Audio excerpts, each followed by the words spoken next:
Okay, let's create, let's kind of prep our spot for broadcast. This is going to be HD broadcast, but let's pretend that we're sending this HD file to a station that wants to have a slate at the beginning. I'm going to go based on what usually is the case, and that will be as follows. Okay, so let's create a new sequence. New item, sequence, and I'm going to call this bank commercial master.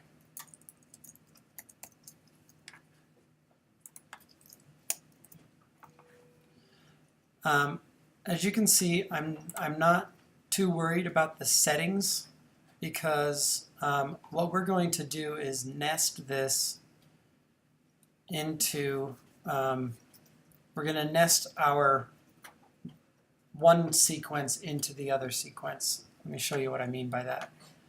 Let me real quick just take my titles and put them in my graphics bin, keep this clean. So this Scott Halford commercial, this is my editing sequence. This is the, if I double click on this, it brings up in the timeline panel my edit that I've got right here.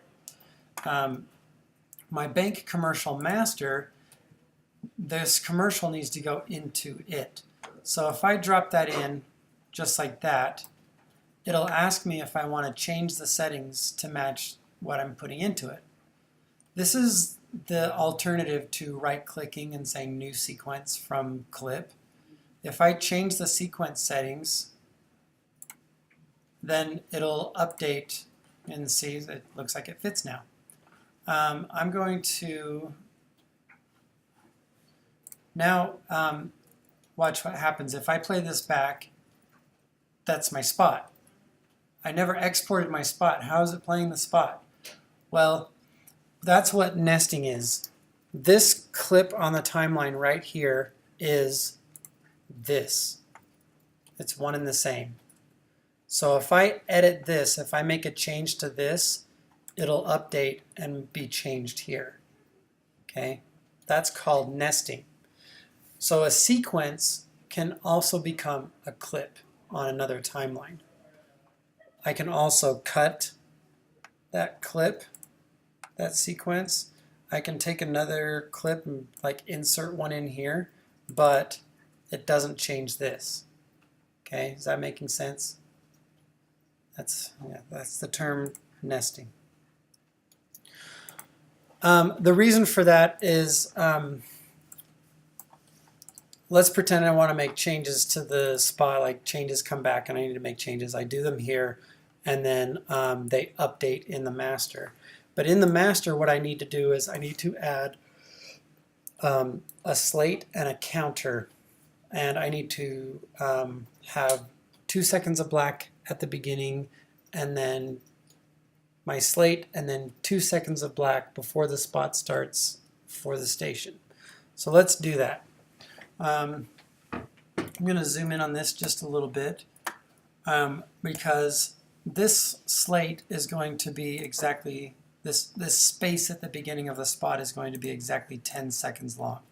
So if I type in 10 and then 00, that'll put my playhead right at 10 seconds. That is the exact spot that I need my spot to start. So I'm going to put my spot, which is this nested sequence, right there at 10 seconds. Next thing I need to do is I'm going to create a new item. So I'm going to go to the new item button at the bottom right hand corner of my project panel, click on that, and I'm going to add black video. Okay. This is going to be the sequence settings. So there's black video. I'm going to put that in my timeline, and I need to cut that down to exactly 2 seconds. So if I type in right here 200, that'll put my playhead right at 2 seconds. So if I trim this black video back to 2 seconds, I now have 2 seconds of black video at the beginning of my spot. Now the next thing I need to add is a counter. You know the little thing that with the circle that goes around counts 8, 7, 6, 5, 4. There's that. Those are real things. So if I click on my new item icon again, if I do universal counting leader, that's what that is. So if I go to this is all accurate because it's doing a counting leader that's based on my sequence again. Click OK.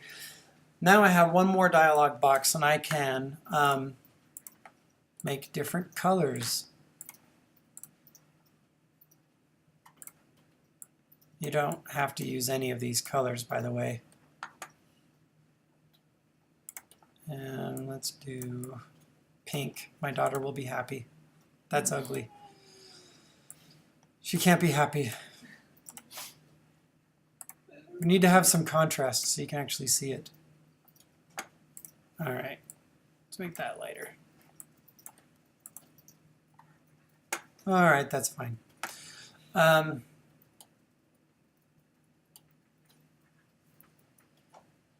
Click OK there. Now I have this universal counting leader.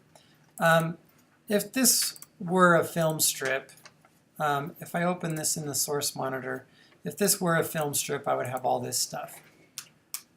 Well, where I need this to start is right at the beginning of the 8th second. Okay, so picture start, bam. I need to set an endpoint right there.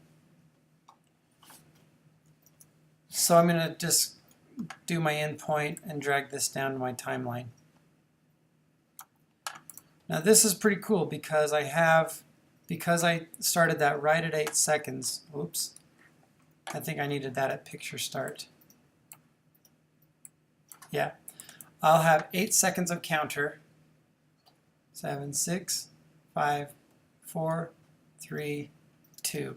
Watch what happens at 2. I get this pop, and then I'm left with 2 seconds of black video before my commercial starts. Okay, that's how those work. This 2 seconds is from back in the day when they had to queue up tapes. They would queue the tape up right here, and then 2 seconds before the spot started, it would play, and then the spot would go right on time. And then your spot, if it's exactly 30 seconds, this timeline will be exactly 40 seconds long.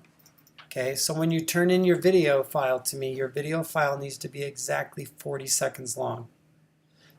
So the subjective part of this assignment is the commercial itself.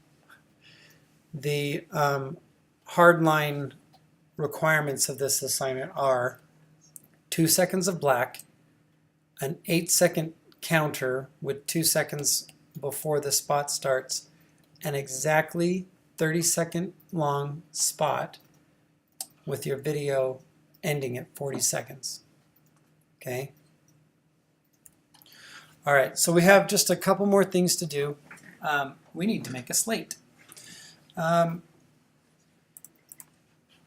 different styles of slate will work. You can either you can change the opacity of this counter maybe so that it's dim and it's going in the background, so that you can make a new title for your slate. And I'm going to call this slate. And this needs to have some information such as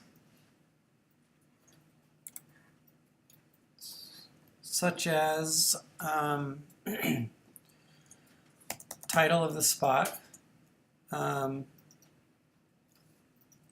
actually company name. You could put, let's do agency, length, I want you to put the frame rate in there, and then at the end I want you to do a music title, a music credit. Alright, so what this means is you have your company name, which is whatever you want it to be. Oh, no, don't do company name, do client. So that would be your bank name. So I'm going to put that in parentheses. Your agency is yourself. So your name, the title, whatever you're calling this spot,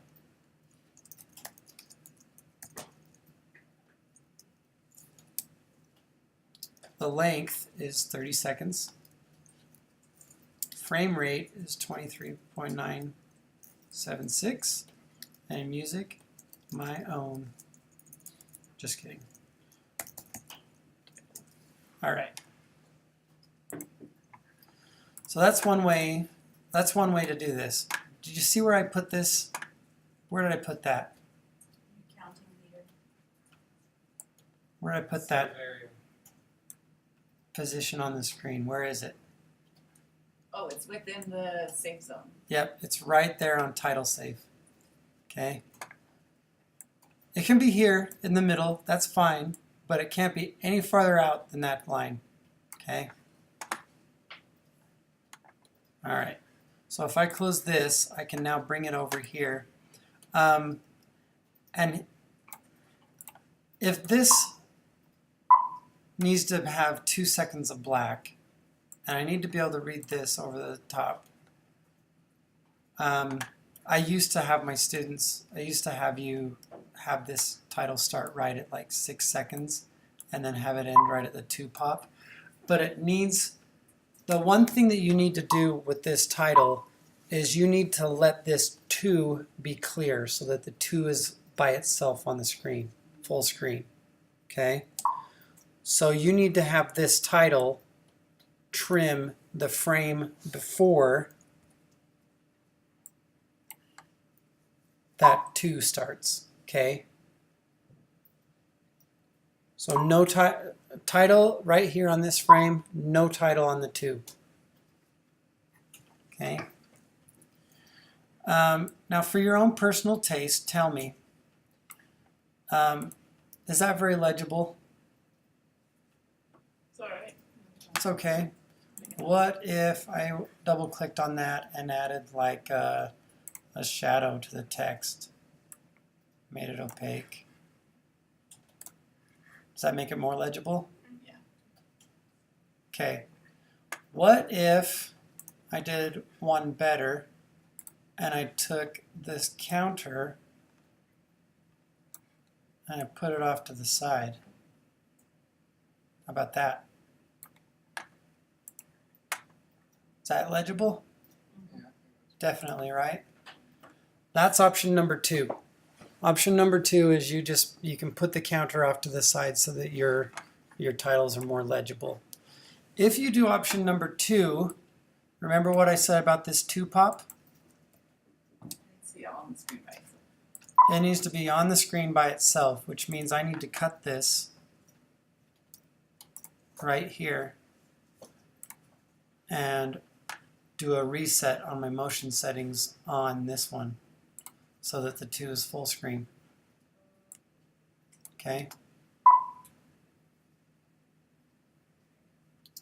Another thing that I don't particularly care about that much, but if it bugs you, this circle up in the corner of the screen here, that's for back in the day when they actually did film rolls.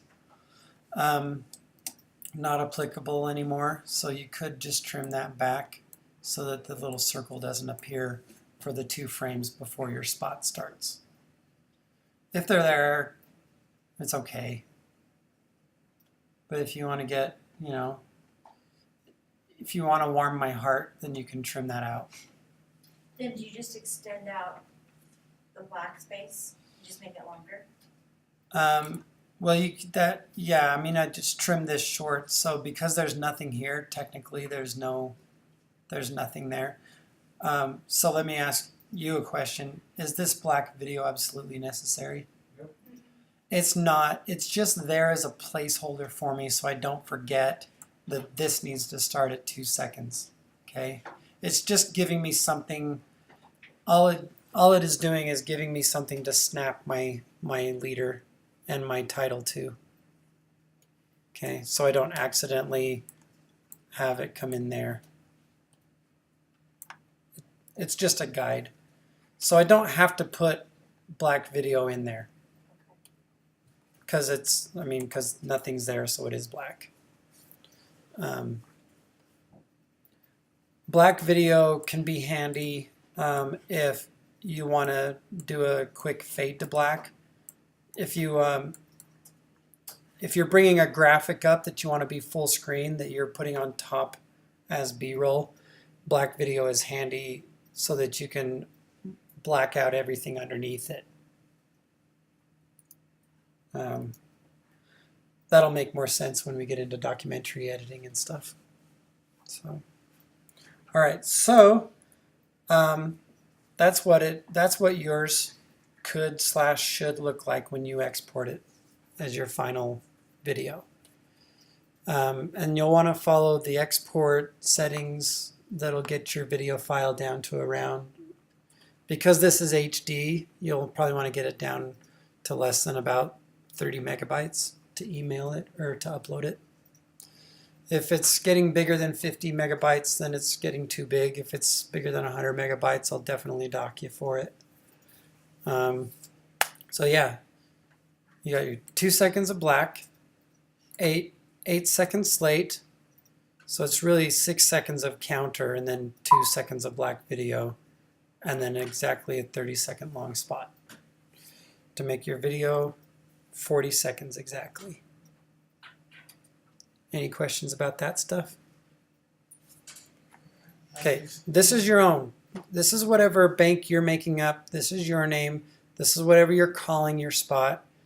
It does need to be 30 seconds. This is your frame rate. And I'll verify it. If this says 23976 and I open up your video file and it's 2997, then that's not accurate. Okay? And then just for giggles, adding a credit for the music that you use. And we'll get into that next week.